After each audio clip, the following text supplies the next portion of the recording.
வணக்கம். மீண்டும் மற்றொரு இன்றைய பதிவு நிகழ்ச்சியினூடாக சந்தித்திருக்கின்றோம். மன்னாரில் காற்றாலை மின் செய்ய திட்டத்திற்கு எதிராக மக்கள் தொடர்ச்சியாக போராடி வருகின்றார்கள். இந்த நிலையில் நேற்று இரவு மக்களின் விருப்பத்திற்கு மாறாக காற்றாலை பொருட்களை தீவுக்குள் கொண்டு செல்வதற்கான முயற்சி இடம்பெற்றிருக்கின்றது. இதனால் குறித்த காற்றாலை உதைப்பாகங்களை ஏற்றி வந்த வாகனங்களை போராடி அமைதியான முறையில் தடுக்க முயன்ற மக்கள் முயற்சித்திருக்கின்றார்கள். இதன்போது காவல்துறை மக்கள் மீது கொடூரமாக தாக்குதல் நடத்தியும் இருக்கின்றார்கள். இதையடுத்து பலர் படுகாயமடைந்த நிலையில வைத்தியசாலைக்கு கொண்டு செல்லப்பட்டு அங்கு அனுமதிக்கப்பட்டும் இருக்கின்றார்கள். இவ்வாறான பின்னணியில் 24ஆம் தேதி ஜனாதிபதி மக்களின் எதிர்ப்பை மீறியும் மக்களின் கருத்துக்களை மதிக்காது தொடர்ச்சியாக காற்றாலை செயற்திட்டங்களை மேற்கொள்ளுமாறு பணிப்புரை விடுத்திருந்தார். இந்த நிலையில் நேற்று இரவு 10 மணியளவில் முதல் கட்டமாக அமைதியான முறையில் காற்றாலை உதிரிப்பாகங்களை ஏற்றி வந்த வாகனங்களை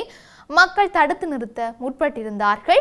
இருப்பினும் மக்களின் எதிர்ப்பை மீறி காற்றாலை உதிரிப்பாகங்கள் கொண்டு செல்லப்பட்டுள்ளது. இதையடுத்து 12 மணியளவில் இரண்டாவது காற்றாலை உதிரிப்பாகங்கள் கொண்டு செல்லப்பட்ட நிலையில பொதுமக்கள் மற்றும் அருட்தந்தையர்கள் வீதிகளில் இறங்கி தடுக்க முற்பட்டிருந்தார்கள். இதன்போது காவல்துறையினர் கொடூரமாக பெண்கள் மற்றும் அருட்தந்தையர்கள் என அனைவர் மீதும் தாக்குதல்கள் மேற்கொண்டு கூட்டத்தை கலைக்க முற்பட்டிருக்கின்றார்கள். அதே நேரம் போராட்டக்காரர்களை தடுப்பதற்காக விசேட அதிரடி படையினரையும் பயன்படுத்தி ஆயுத முனையில் போராட்டக்காரர்களை அச்சுறுத்தி தாக்கி காற்றாலை உதிரிப்பாகங்களை கொண்டு சென்றிருக்கின்றார்கள். குறிப்பாக சில பெண்கள் மீது கால்களால் மிதித்தும் மற்றும் தடிகளால் அடித்தும் தாக்குதல் மேற்கொண்டிருக்கின்றார்கள். இவ்வாறான நிலையில் தாக்குதலுக்குள்ளானவர்கள் சிகிச்சைக்காக மன்னார் பொது வைத்தியசாலைக்கு அழைத்து செல்லப்பட்டுள்ளமையும் இங்கு குறிப்பிடத்தக்க ஒரு விடயமாகவே இருக்கின்றது. இவையொரு புறம் இருக்கு. கடற்றொழிலாளர்களின் பிள்ளைகளின் கல்விக்கு ஜனாதிபதி நிதியத்தில் இருந்து விசேட நிதியுதவி வழங்கப்படும் என்று கடற்றொழில் அமைச்சர் ராமலிங்கம் சந்திரசேகர் தெரிவித்திருக்கின்றார்.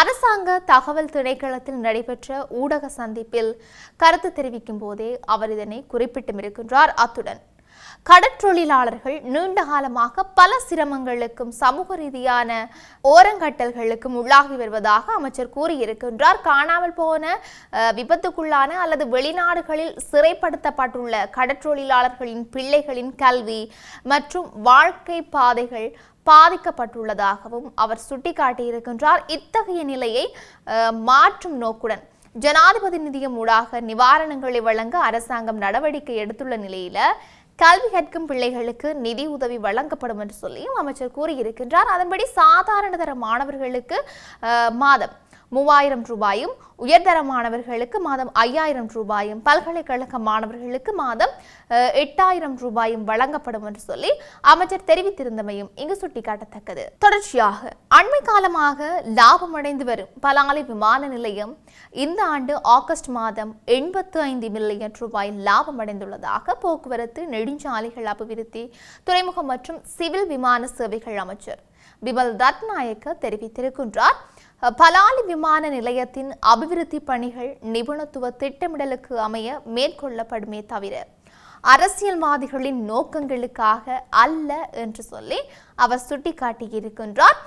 பலாலி விமான நிலைய அபிவிருத்திக்காக 2025ஆம் ஆண்டு ஒதுக்கப்பட்ட நிதியில் 2025/9/21ஆம் தேதி வரையான காலப்பகுதியில் 150 மில்லியன் ரூபாய் செலவிடப்பட்டிருக்கின்றது. பலாலி விமான நிலையம் அண்மை காலமாக லாபம் அடைந்துள்ளது. 2022ஆம் ஆண்டு 82 மில்லியன் ரூபாய், 2023ஆம் ஆண்டு 15 மில்லியன் ரூபாய், 2024ஆம் ஆண்டு 76 மில்லியன் ரூபாய், 2025ஆம் ஆண்டு 85 மில்லியன் ரூபாய் என்ற அடிப்படையில் லாபம் அடைந்திருக்கின்றது.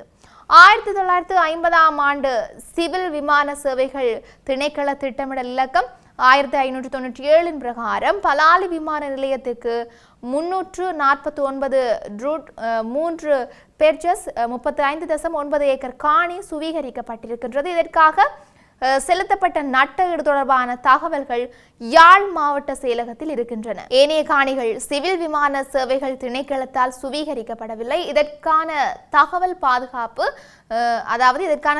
பாதுகாப்பு அமைச்சிடம் இருக்கின்றது. பலாலி விமான நிலையத்தை விரிவுபடுத்துவதற்கான காணிகள் பெற்றுக்கொள்ளப்பட்டு அபிவிருத்தி பணிகள் பாதுகாப்பு அமைச்சினால் மேற்கொள்ளப்படுகின்றது. ஆகவே இந்த விடயம் தொடர்பில் பாதுகாப்பு அமைச்சிடம் கேள்விகளை கேட்பது பொருத்தமானதாக அமையும். வடக்கு மற்றும் கிழக்கு மாகாணங்களில் விமான நிலையம் மற்றும் துறைமுக அபிவிருத்திக்காக காணிகள் கைப்பற்றப்படவில்லை என்று சொல்லியும் தெரிவித்திருந்தார். இவை ஒரு புறம் இருக்க, முல்லைத்தீவு மாவட்டத்தின் புதுக்குடியிருப்பு பிரதேச செயலாளர் பிரிவிற்குட்பட்ட வள்ளிப்புனம் இடைக்கட்டு பகுதியில் அமைந்திருந்த செஞ்சோலை வளாகத்தில் கடந்த 2006-8-14 அன்று தலைமைத்துவ பயிற்சிக்காக ஒன்று கூடியிருந்த பாடசாலை மாணவிகளை இலக்கு வைத்து இலங்கை விமானப்படை விமானங்கள் நடத்திய மிலேச்சத்தனமான தாக்குதலில் 53 மாணவிகள் மற்றும் 4 பணியாளர்களும் உயிரிழந்திருந்தார்கள்.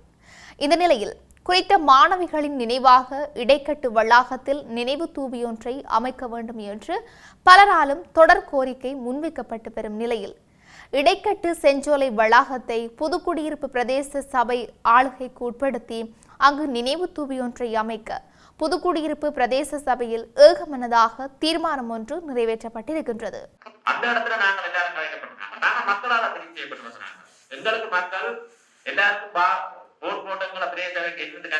மக்களுடைய பிரச்சனைகளை நீங்க சபையில கலைக்கணும், மக்களுடைய விடயங்களை நீங்க கலைக்கணும். அந்த விடயங்களை தான் நாங்க செய்யணும். நாங்க நினைவு தூவி அமைக்கப்பட்டால் அந்த பெற்றோர்கள் ரோட்டுக்கரையில இருந்து செய்கிற நினைவுகளை அந்த வளாகத்தில் அவைகள் செய்யலாம். அவைகள் செய்யறதுக்கு தான் நாங்க இந்த சபையில இந்த விஷயத்தை கொண்டு வரணும். அப்ப எல்லாரும் விளங்கி கொண்டு இப்ப ஏற்கனவே கௌரவ உறுப்பினர் சத்யசோதன் குறிப்பிட்டது கூட, கௌரவ உறுப்பினர் காய்கறி குறிப்பிட்டது கூட, எல்லாரும் ஒரு விஷயத்தை தெளிவா நாங்க விளங்கி கொண்டு இந்த விடயத்தை இறுதி முடிவுக்கு வருவோம்.